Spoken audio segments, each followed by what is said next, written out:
Today we're talking about Heimdall, and this is a basic Heimdall guide. This guide will have a brief introduction, then we'll talk about Heimdall's abilities, then we'll talk about his leveling order, especially in different roles as well. We'll talk about his combos and his items. Let's get started. Now, so far it looks like Heimdall was released in a very strong state, so you could technically get away with a lot of awkward builds on him and maybe with a non-ideal leveling order as well. So with this guide I will try and make it in a way that also still holds up at later points when he potentially gets some nerfs. Due to his strength, Heimdall is currently relatively easy to play. You don't really need to utilize a lot of his mechanics in order to make him effective. But at the same time, his kit can be relatively complex and has a lot of interesting, unique interactions. I will not be able to cover all of those here because this is going to be a basic guide. I will make a more advanced mechanics video, and at some point when things have settled a little more, an advanced guide version as well for Heimdall. So this should help you play Heimdall right now, but it can't go into all the intricacies that this character has without being too long. If you're interested in those more detailed mechanics, feel free to click the sub button so you will be updated when those come out. Now let's go into Heimdall's abilities. His passive is the Vigilant. It allows you to see enemies a little bit longer when they are revealed, so pay attention to the minimap. And it also increases your physical power for the amount of gods that you have vision of, enemy gods that is. So this is up to 15% extra power for you, meaning you should try and have as much vision of enemies as possible and encourage your team to ward whenever you can. He also deals a little less damage with crit, meaning his burst and DPS is slightly lower than that of other hunters, but this is not a problematic degree in my opinion. His first ability, Piercing Sight, has two functions. First, you throw your sword into the air and it reveals enemies in a 120 unit radius around you. This is good if you're expecting ganks anywhere, and also helps you locate enemies in a team fight. Additionally, the ability can be refired to make the sword crash down to the ground. At that point it no longer provides vision, but it deals AoE damage. This can be used for clearing, but primarily it is your main poke tool, and it has quite a long radius. You can easily get enemies under their tower with this as well, and it can deal relatively high damage with 310 base damage and 95% scaling. Something worth noting about the usage of this ability is that no matter what casting form you use, if you're using the ability to get vision and you don't want to throw the sword down right away, then press the button for the ability twice. If you press it once, then the targeter will show up immediately, and your next basic attack click, so to speak, would activate the sword and make it crash down. If you press the button twice, the sword will stay in the air and your targeter will go back to normal basic attacks. And then if you press the button again, depending on your casting mode, you will either instantly fire the sword to the ground, or you will have the targeter to fire the sword to the ground again. His second ability, the Gjallarhorn, is a massive cone in front of him that deals tick damage, 40 plus 35% scaling, 5 ticks maximum over 2.5 seconds. Enemies hit by the ability are slowed by 15 to up to 25% depending on the rank of the ability, and this slow affects both their movement and attack speed. The slow duration is 1.5 seconds after an enemy leaves this cone effect, either through cancelling the ability or the enemy walking out or the ability finishing. The fact that this lasts on means you can use this for boxing another hunter as well. You can throw out a basic attack, then use your 2 and cancel your 2 right away, and the enemy will still be slowed in both their movement speed and attack speed, making it easier for you to hit them and making them hit slower. But that's just one part of the ability. Additionally, the ability will stop channeling after 2 seconds and knock back enemies close to Heimdall, dealing relatively high damage to them as well. This can be used as a good deterrent to keep enemies away that are trying to get too close to you, and it will set up basic attack very well as well, but it can also be used more aggressively to set up your own ultimate, or just to set up a basic attack by going in with Blink, for example. The Gjallarhorn also has a massive wave clearing potential and is probably going to be your main clear along with your basic attacks. While channeling the 2, your protections are also increased by 16 to 40 depending on the rank. This ends immediately when you cancel the ability or the ability ends. An interesting thing to note is that this ability works in tandem with his 3, so if you go into your 3's teleport while using the Gjallarhorn, then Heimdall keeps channeling the ability and you can teleport somewhere behind an enemy and knock them back right away if your crystals are placed that way. And that brings us to the 3, the Bifrost. This ability allows you to place 2 crystals on the map between which you can teleport. You can put them very close together for a very quick teleport, or at a further distance, and the further the distance, the longer the teleport warm-up time until you actually move. This can vary from 0.5 seconds to 3.5 seconds. There is a short internal cooldown when placing crystals on the ground of 1.25 seconds. This can be reduced by cooldown reduction, and this can be used to reset your basic attack chain as well. It does not proc Hydra's Lament anymore though. The cooldown of the teleport between the crystals varies. It is unaffected by cooldown reduction, only by leveling up the ability. The base cooldown is always 14 seconds for the shortest distances. The further the distance is of your teleport, the longer the cooldown is. It can scale up to 210 seconds at the first rank and 90 seconds at the highest rank. So if you want to, you can use this as a teleport to your lane from base, but then you will have it on a very long cooldown and can't use it as an escape in the meantime. If you want to use it as an escape in lane, it's recommended to already put down one crystal at a bit of a distance so that you don't have to put down 2 crystals in the heat of the moment, because by the time that happened, you're already dead. I personally find that using it for a variety of purposes makes this most useful. Sometimes you use it as an escape, sometimes you use it to corner an enemy and to surprise them while chasing them, and sometimes you use it as a teleport from base if the situation requires it. Heimdall's ultimate is Through the Realms. He charges at an enemy similar to Naja, is CC immune for quite a while during that, and then swings his axe to launch an enemy into the air. After that, the enemy takes various hits of damage, and the details aren't important to us. What we need to know though is that he takes 3 ticks of Muspelheim damage and 2 ticks of wall hit damage if we want to know the total damage of the ability. The enemy is in the air for 4 seconds, and during that time you will see a targeting area on the ground where this enemy will land. When the enemy lands, they're also still affected by a 25% slow for a brief duration. The duration is labeled as 2.5 seconds, but I was unable to find out if this starts while they're still in the air or exactly when they hit the ground. This ability deals massive amounts of damage against squishies, but it's also relatively good at keeping away targets that try to bother you a lot in a teamfight. Last but not least, Heimdall also has a very unique basic attack chain. His first 2 attacks will have 1.3 times the normal swing time and deal 1.3 times the normal damage. Additionally, both of these will cleave targets around the enemy that you hit for 33% of the damage. The third attack, which does not cleave, deals 1.5 times the normal damage with 1.5 times the normal swing time. Now let's talk about the leveling order. Heimdall is relatively flexible when it comes to the leveling order, depending on what playstyle you prefer. Leveling the ultimate will increase its base damage from 295 to 1095.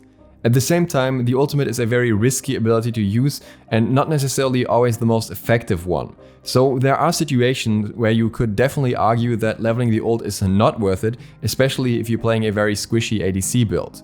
I will, however, for the sake of this guide, assume that we want this easily confirmable high damage of the ultimate, and we will max the ultimate first whenever we can. For more advanced players, this may not always be the case. I will also say that there are situations where you might want to level the Bifrost early, but I think those are relatively limited. I think this is something that can be considered for junglers or for solo laners under specific circumstances and with specific playstyles, but for most builds I would say this is the ability that you're going to level last. And this is where it gets complicated. By leveling the 1, we're increasing the damage of the ability by 60 per rank. By leveling the 2, we're increasing the damage of the ability by 80 per rank. However, we only get this 80 damage if we get close enough for the knockback, otherwise we increase the damage by 40 per rank. In addition, leveling the 2 also increases the slow by 2.5% per rank, which is really not that much, and it increases the protections that we get from it by 6 per rank. So generally speaking, it should be favorable to level the 2, especially looking at clearing, but at the same time the 1 is an absolutely vile poking tool and bullying tool in early game if you level it up because the base damage does so much already. Also keep in mind that whenever you're using the 2, you're not using basic attacks, so you kind of lose out on some damage that way as well. So you have the following factors to consider. How many enemies am I fighting against? Can they easily interrupt my 2 or punish me for getting close enough to the wave to use it properly? And how good is my clear against the enemies? If your clear is good, then you benefit more from getting some more poke, and in that regard it makes more sense to level the 1. or use the 2 for direct fighting. But if your clear is not that good, then leveling the 2 makes a lot more sense. In modes outside of Conquest, such as Arena or Clash, leveling the 2 should be a lot more effective in the early game because of the large radius of it. These considerations come even more into play depending on the lanes. If you're playing in ADC in middle, then you may have to have a bit more of a clearing competition with the enemy, while in solo you may value the increased slow more, whereas in jungle you would maybe value the 1 a little bit more just because it's a little bit more convenient for clearing at later stages. On level 1 specifically, I would recommend leveling the 2 in most situations, and on level 2 probably the 1 unless you need your escape already. Then at level 3 you can put another point into the 2, or you can level your escape at that point. I would recommend having a point into the escape by level 4 at least. Afterwards you want to go into the ultimate and then prioritize the 2, then the 1 and then the 3. Or again, depending on the situation, you may prefer the 1 and max that first. So the alternative leveling order would look a little bit like this. And that brings us to combos for Heimdall. Again, just the most basic ones. First of all, when it comes to your 2, use a basic attack right beforehand. This will give you the extra damage of that basic attack, and you will remove the basic attack movement penalty from yourself right away through using the 2. Also, by the end of your 2, hold your basic attack button down. This will make it so that right after the ability ends or you cancel it, you will throw a basic attack immediately. Also, if an enemy is close, you can chain your 2 into your ultimate. This works especially well with Blink, but can also work in other situations. So what you want to do is you want to use your 2 and cancel it when an enemy is close, and then use your ultimate while they're still knocked up, giving them a lot less options to react. If you have sufficient attack speed, then you can even weave a basic attack in between while they are still in the air. Use 2 basic attacks with a cleave and then use your 3 to reset your basic attack chain, getting more cleave attacks. You can actually do this over and over and over for additional cleave damage, which can help with clearing as well, as long as you have sufficient mana. When just fighting a single enemy, after ulting the enemy and while waiting for them to land, use 2 basic attacks shortly before they land so that you can hit them with your highest scaling basic attack immediately. For additional damage, you can also utilize your 1 and use the 1 while they're still in the air, so you have the sword drop down right on them when they come down. If you're using Hydra's Lament, throw 2 basic attacks, use your 1, briefly stop basic attacking, and then throw the 3rd basic attack at the same time as you drop down your 1 right on the enemy when they land for a massive amount of bonus damage. Your 1 will follow you anywhere on the map, so what you can do is throw up your 1, then use your teleport to get somewhere else, and then drop down the 1 on an enemy. And that brings us to the items. He has a lot of different build paths that are possible. The ones that you primarily see are ability builds similar to Ullr or more traditional ADC builds, and he can really utilize both. A very strong item on him in general is Transcendence because he scales so well with the power. He utilizes the mana well, especially if you use the 3 to reset your basic attacks as well, and it's just overall a good item also with the colon reduction. In terms of boots, both Warrior Tabi and Ninja Tabi are viable. I personally prefer Ninja Tabi because of the higher DPS and the little bonus mana as well. While you can of course also go Devourer's Gauntlet, I really value Transcendence on Heimdall. As such, my primary choice for lifesteal and sustain in general is Arcee, which is just an overall very good item for him that adds a little bit of everything that he needs. Another good item for him is most definitely Crusher, which also is very versatile and brings a lot of good stats to him as an ADC. Also, it's very easy to proc this on multiple targets with his 2. Executioner or Titan's Bane are both viable depending on the rest of the build. I personally prefer Executioner due to the overall mix of stats. Runeforged Hammer is surprisingly good on him because it procs on both his 2 and his ultimate, so this is an effect you can utilize very well with the added benefit of having some more survivability that way, if that's what you're after. Hydra's Lament also works well on him if you're going for a more ability focused build, due to him having multiple abilities to proc it quite easily. When going down a more ability focused route, Brawler's Beatstick and Jolton's Wrath can absolutely be considered. For solo lane specifically, Berserker's Shield can provide you with a lot of extra early game sustain and it feels quite viable on him. There are some other intricacies for solo specifically, which will have to wait until a later video. Other item mechanics that are very relevant for Heimdall are Atalanta's Bow and Ekival, which can both be instantly stacked if you hit 3 enemies with a cleave. I personally don't like these items that much in many situations, so it's not necessarily what I would recommend in any game, but it's worth knowing that you can quickly stack these on a wave specifically. While he only has 3 damaging abilities, Heartseeker feels very effective on him due to the easy poke with the 1 and the wide cone area of the 2, again making it very easy to proc it on multiple targets. Fail Not works on him after the enemy lands from the ult, so if your ult doesn't destroy an enemy, that will have a lot of impact afterwards. In many situations, the ult is more of a finisher, so it kinda depends on how you play it. Items that I would not recommend on him are Odysseus' Bow and Kin's Size. Both of these don't scale with his basic attacks at all, so they just have their normal effects, and Odysseus' Bow also doesn't stack faster, meaning that you effectively proc them slower than anyone else for the same damage or lower DPS overall. I do understand that there are situations where you can't really get around Kin's Size, but if you can get away with Heartseeker for percentage damage, it should usually be the better bet. When it comes to item starts, there are a few that I would recommend depending on the game mode as well. In Conquest, in most situations, I would start with Hunter's Blessing because it's still very beneficial for him to get his attack speed up quickly, and the basic attack damage factors in very nicely for the cleave as well.